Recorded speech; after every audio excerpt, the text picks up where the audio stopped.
right now. At one time, he was 9 out of 11.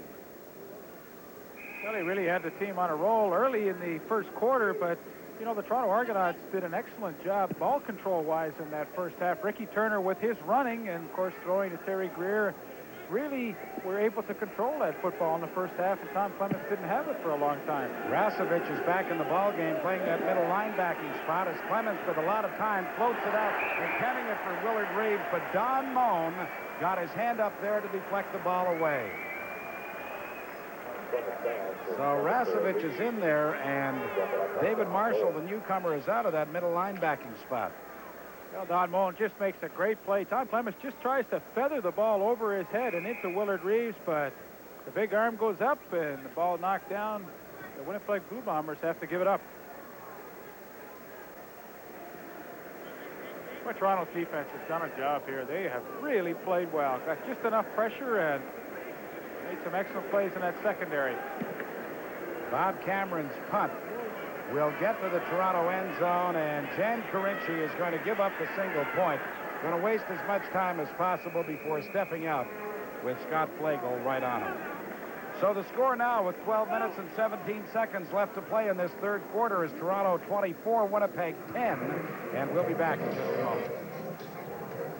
Not allowing Winnipeg to get any closer than they were, because on the fine punt return by Kevin Nealis, Winnipeg had possession at the Toronto 46-yard line, and after 2 incomplete passes, the Argos escaped by just giving up a single point. So it's a 24-10 ball game. Argos in front by 2 converted touchdowns as they begin at their 35-yard line with Ricky Turner at quarterback, and he was sensational in that first half.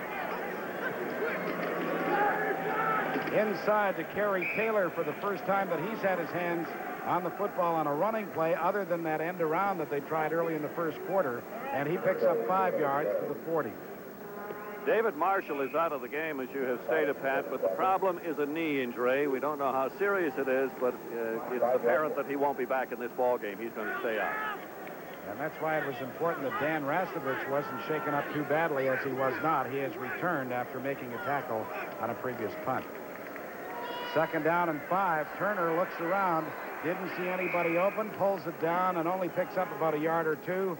So Hank Olisic will be punting again as Stan Mikolas and Tyrone Jones, 75 and 35, combined to bring down the Toronto quarterback. Now, Pat, he did the right thing, though. Don't throw that thing up at this stage of the game and take a chance of an interception. You've got great field position. You're at your own 42-yard line. You've got a guy who's got one of the strongest legs in the CFL. Just swallow your pride, take the sack, and punt it away. And that's what he was telling Bill Stevenson at halftime, that he thinks that he